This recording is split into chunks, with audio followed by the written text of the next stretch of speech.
USAA knows dynamic duos can save the day, like superheroes and sidekicks, or auto and home insurance. With USAA, you can bundle your auto and home and save up to 10%. Tap the banner to learn more and get a quote at USAA.com/bundle. Restrictions apply.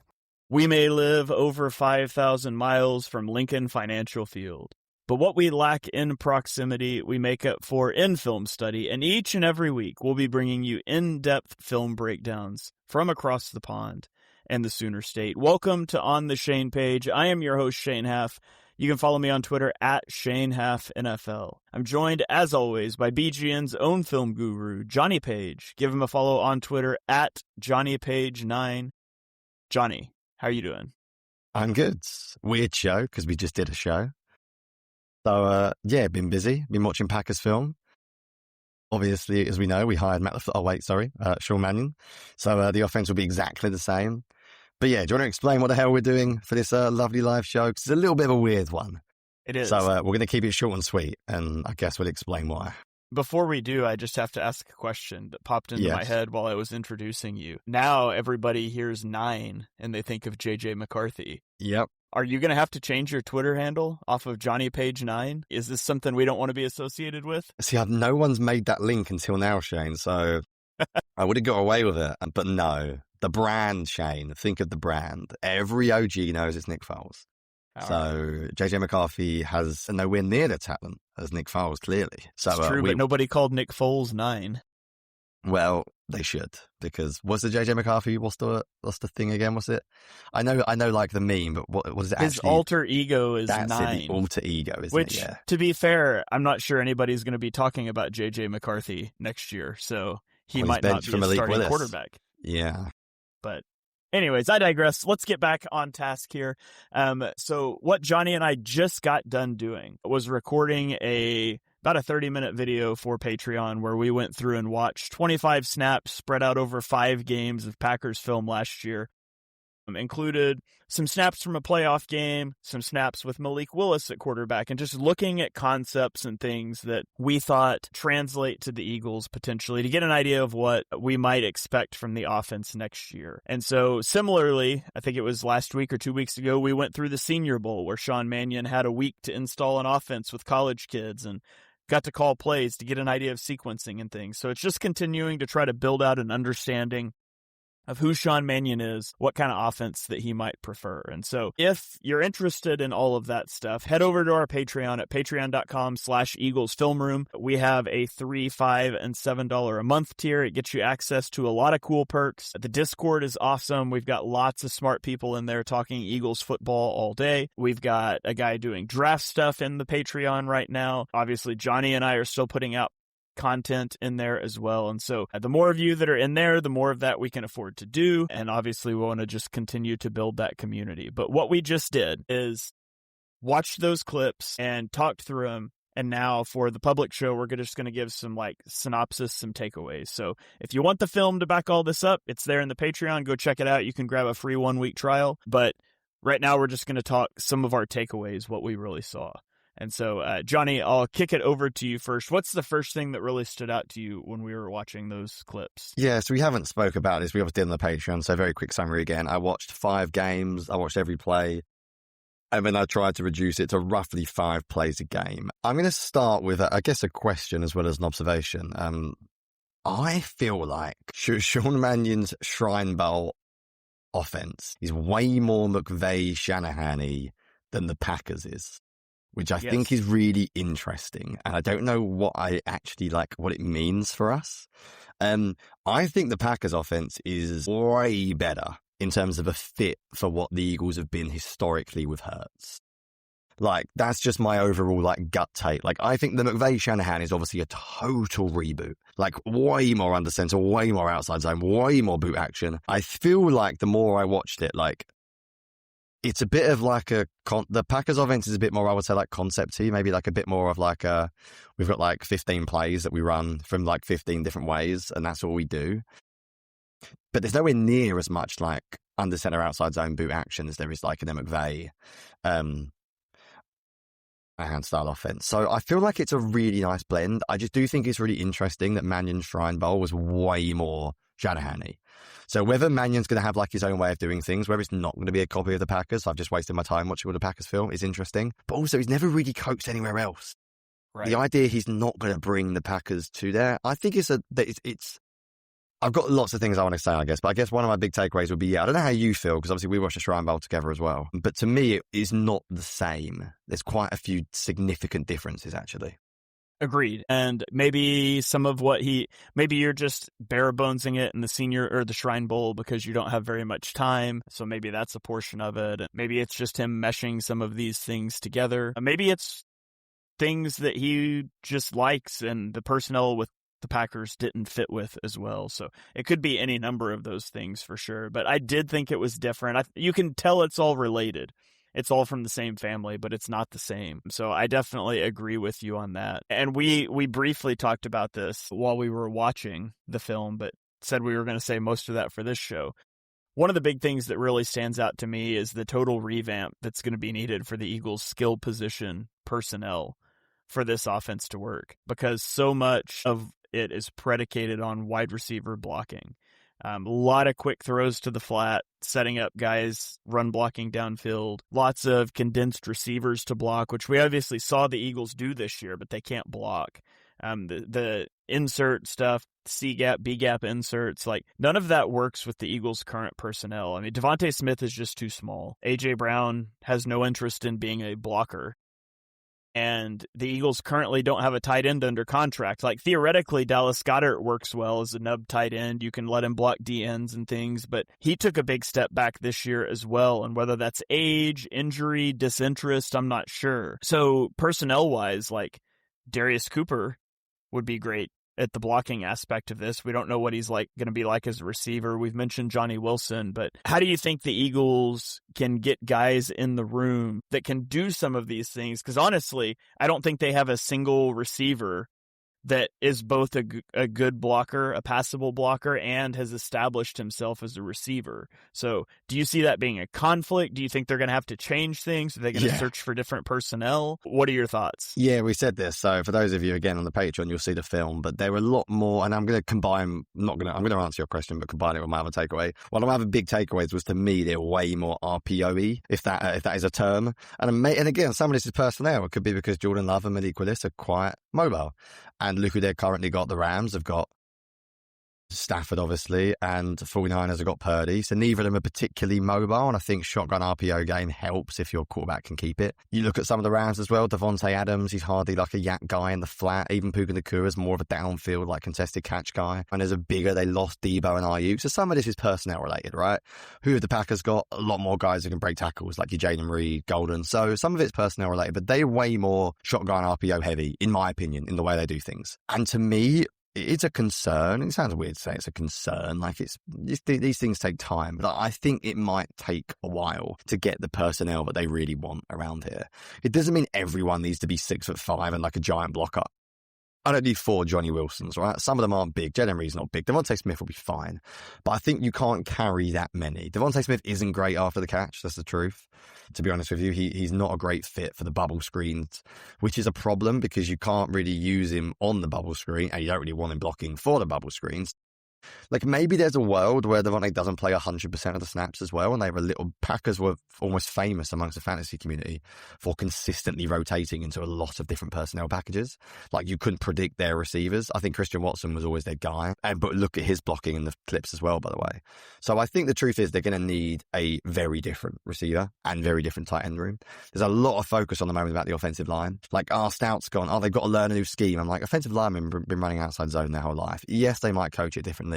If the offensive linemen are good, they're going to be good. Lane Johnson, if he comes back, isn't going to suddenly go, oh my God, outside zone, what? And like, John Mailata's not going to suddenly like fall over his own feet. They'll be okay. I think the more interesting discussion might be about the receiver and tight end room. The tight end room just needs to go. And then the receiver room maybe needs a couple of changes. I think Darius Cooper will fit quite well. A.J. Brown's going to be a huge problem because I don't really know, because if he's as talented as they come. By the way, you see teams sometimes get worse because they prioritise scheme over talent, and we've said this. So if a new coach walks in and goes, right, A.J. Brown, not good enough, off you pop, you don't fit the scheme, doesn't mean you're going to get better. because you've lost AJ Brown. So being a great fit for a certain scheme sometimes coaches have to play around their players. Like you have to do things that you don't want to do necessarily because it fits the personnel you've got. So I think there has to be some semblance of balance, but I think Hurts would enjoy like the RPO, bubble screen, shotgun game. I do think that you have to run more as well for it to work. Yeah. We saw a bit of Malik Willis film, didn't we? Yeah. Just some data points to bear that out. You talk about RPOs. The Eagles ranked 9th in the Eagles ran RPOs on 9% of their snaps, which ranked 13th last year. The Packers were at 14%, which ranked 5th. Are the percentages or the ranks more helpful in this? So I don't have to say both. Yeah, ranks. Okay, so the Eagles ranked 13th in RPO usage. The Packers ranked 5th. And then in success rate on RPOs, the Eagles were 17th and the Packers were 7th. So a lot more RPOs. Have you got numbers in front of you for everyone? Yeah. No, I've got them for the Packers and the Eagles, but I can pull them for anybody. Yeah, I was just interested where Rams and are, just because I mentioned them not being as RPO, and then they might prove me completely wrong. I don't feel like the Rams won't. The Finners ranked in RPOs. Wow, there you go. Smart. I sound good. Who else did you ask? The Rams? Rams. Come on, be fair first. The Rams ranked 31st. Did they really? This is the best moment for me ever. Well, there you go. That proves my point. There you go. I'm going to log off. It's not the McVay. Thanks for tuning in, everybody. Yeah, good night. Everyone just says like McVay Shanahan. I'm watching the Packers and I'm like, I don't really see a McVay Shanahan offense. But the funny thing was I watched a Shrine Bowl and I'm like, this is Kyle Shanahan. Yeah. So I think, it's really interesting. As you said, it might just be as easy as to install in a quick look. And again, I think a lot of it comes down to personnel. Don't get me wrong. When Kyle Shanahan, or whatever the 49ers had, Kaepernick or whatever quarterback, they probably weren't running the same stuff. Yeah, a few more numbers. So play action usage, the Eagles were 28th. The Packers were 8th. My guess is Rams and 49ers would be high in that. Come on, Jonny. Sorry. I'll look that up for you in a second. Hold Sorry. on. Motion, obviously we know, Eagles 28th, Packers 15th. Shotgun usage, the Eagles were 7th, the Packers were 21st. Yeah, that's the difference. And then another one is screen game. The Eagles ranked 30th in screen percentage, the Packers ranked 17th. And so it's really all got to do with wide receivers blocking. Like the Eagles' screen game's been bad for a long time because they haven't had receivers that could do that. So you wanted 49ers play action? Yeah, and Rams. And while you're doing that, Philly wannabe GM, the secret Fangio guy on the Patreon commenting, saying once he was hired, Mannion that is, I became much more interested in move blockers at tight end and H-back. I think it's huge. I think if you're going to hire a coach, you've got to let him run his scheme to a start. It doesn't mean things are going to get better. I really do think that. But I think, that tight end room needs to. Do you know, maybe you can survive with a lot of 12 personnel with AJ Brown, Devontae Smith as your receivers.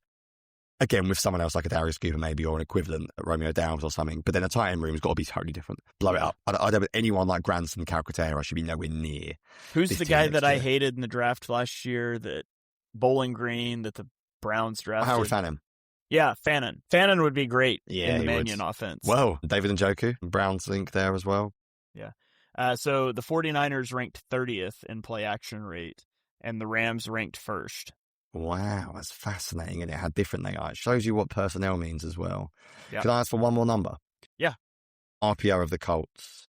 RPO, it's high. I know it will be. I looked that up top 2 when or I was 3. talking about RPOs for Steichen. A 4th. Yeah, 4th. And the RPO Philly is saying is due to personnel. Yeah, I just think it has to be. Like, you don't sign Devontae Adams and go, hey, Devontae, can you run bubble screens? Sorry. And that's the thing about this tree. It's not as simple. And they'll change next year as well.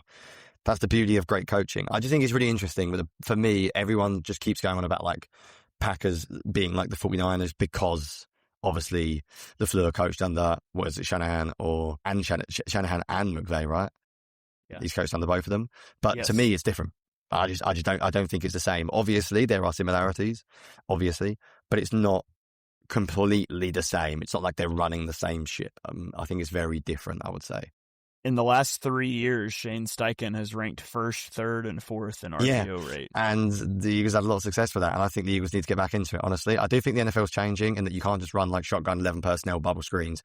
Defenses are too good for that.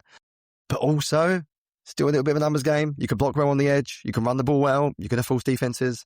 You can put linebackers in stress and run past. Like, a lot of it comes down to running the football effectively, doesn't it? Yeah. And a lot of that comes down to QB run game.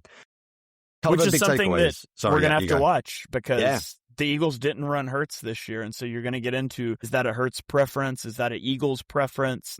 Was it a Patullo preference? And you're going to see Hurts run more this year, because I think he has to. Like, if you take Hurts' legs away, maybe I should have said this on a Patreon podcast, not on a public podcast. Well, he's not good enough. Don't pay him. If you take Hurts' legs away, he's not the guy you want to pay $50 million a year to be quarterback. I agree. He's just not. And that's not that I don't like Hurts. It's not that I don't think he's a good quarterback. It's that if you're going to take away the two things I think Hurts is best at is his deep ball and his running ability. And so if you're going to take away one of his two best skills, and it's like that for most quarterbacks, like if you're going to take away their second best skill, that obviously makes them a worse player, a more limited player. And so I think Hurts needs to be running more. I think that's something they've got to get back to. And he's not as dynamic of an athlete as Malik Willis, not at all, but it's a different type of run game. And I think you will see the Eagles build that back out next year. They better build it back out next year. Yeah, right. Let's speed for a couple more, because we're going too long. A great comment, by the way, by Philly Want to Be GM again, saying that Shanahan seems to find the QB to fit him, whereas the other coaches adjust to the QB. I think that's true, and I think Mannion will maybe have to adjust to Hurts as well. Other big takeaways I had were obviously play action. 12 personnel was huge. I think the more when you watch the clips, you'll see it all over the time. I think the mobile quarterback fits. I think looking at what Malik Willis did in the offense was really strong, and I think you could say they relied a little bit more on the shotgun run game. A little bit more read option, RPO stuff. And I think the other thing I just had was like it being a pretty QB friendly offense. Like, I think we did see some like tight window throws, but in the ones I saw, guys pretty open. Like, receivers are open. I think the way they coach plays is that they have a lot of options for QBs. Their spacing's really good compared to the Eagles spacing. Like, you don't see receivers in the same area. Receivers seem really spaced out. They use little tendencies like motion, switch releases, just little minor things that make things easier on a quarterback. And I hope that Mannion, being a former quarterback as well, will lean into those concepts, because I think my least favorite like narrative is that if it's QB friendly, it's because your QB's bad. And I think the exact opposite. You want every scheme to be QB friendly. I want the most QB friendly scheme nearly all the time, personally. Yeah, and I think, you can correct me if I'm wrong, but watching the offense, like, there were lots of routes crossing the middle of the field, but there weren't a lot of like middle of field throws. There wasn't as many as you think. This is my point. It's not like Sean McVay, Matt Stafford, deep. It really wasn't.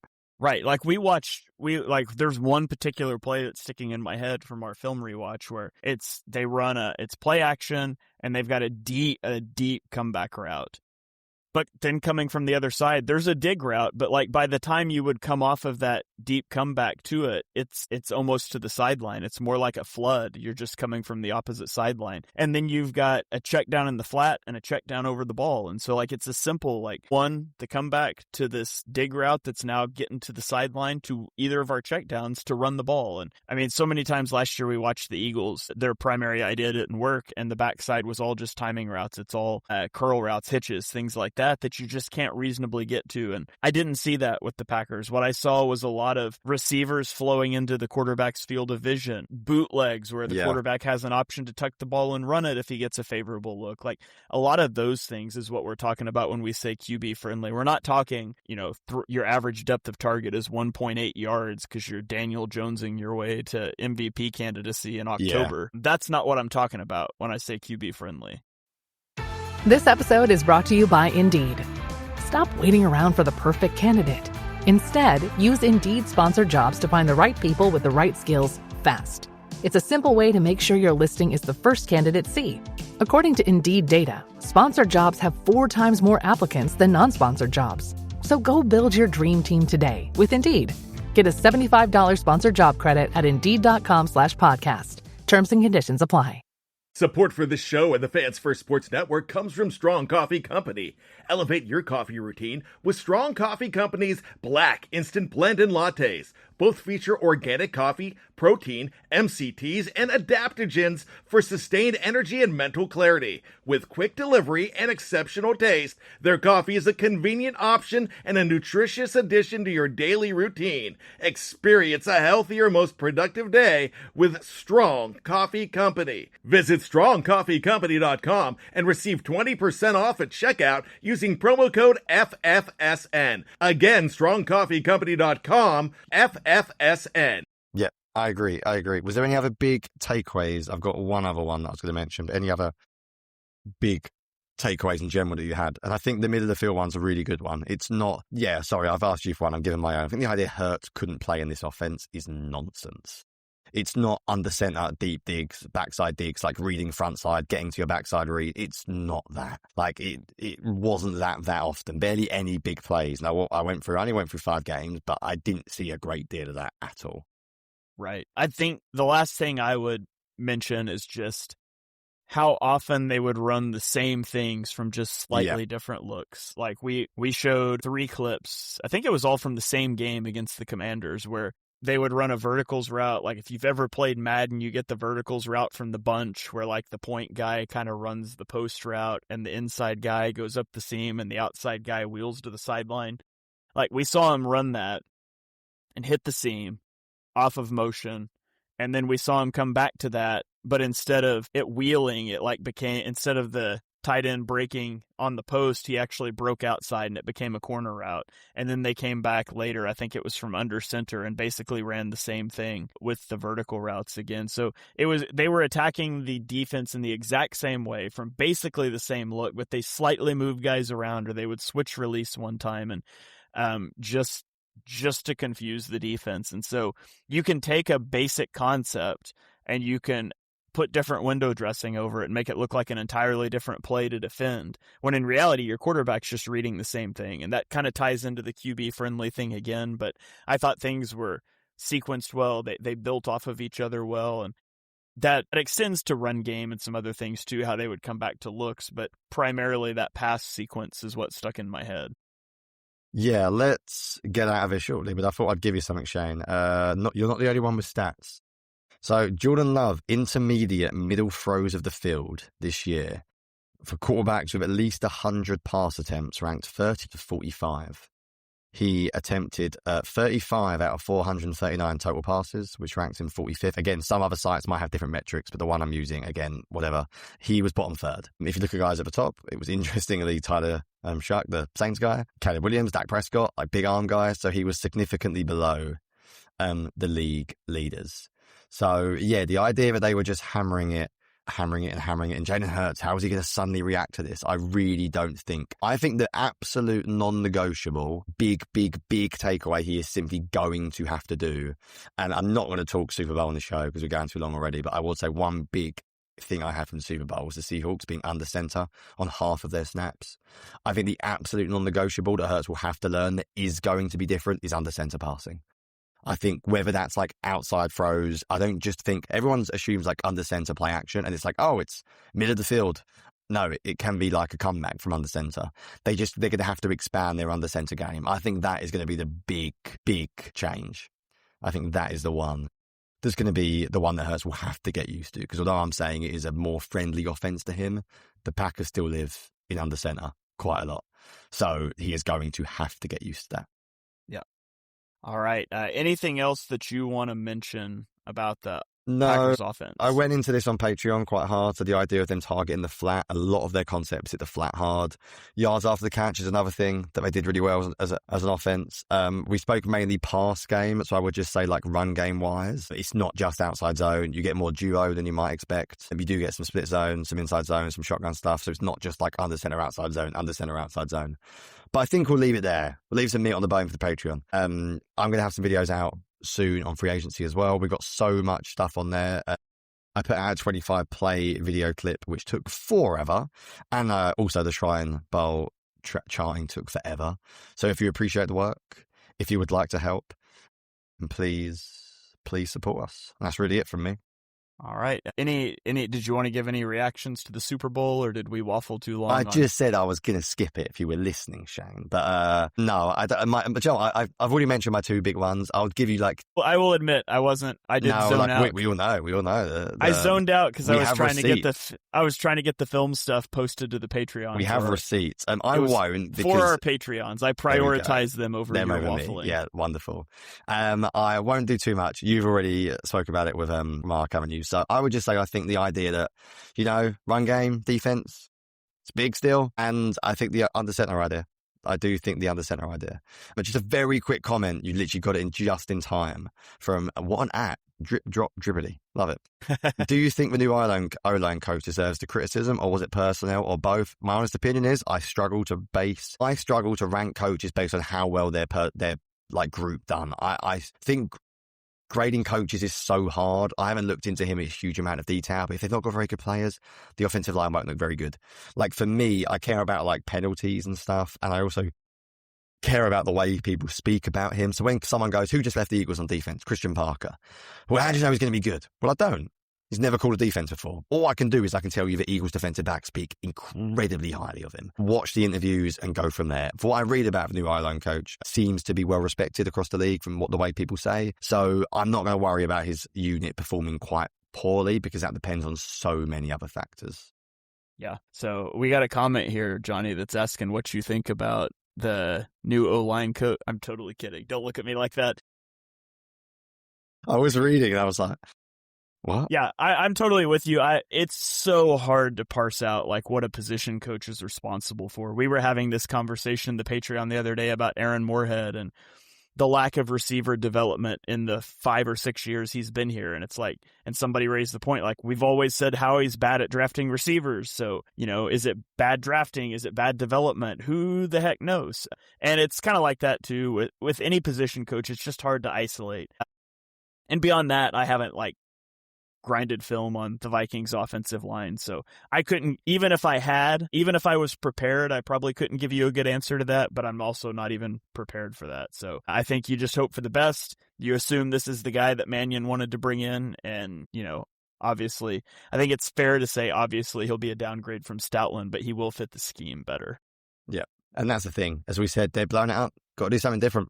You got to go all in. You can't really half-ass these kind of things. Yeah. You got to do it.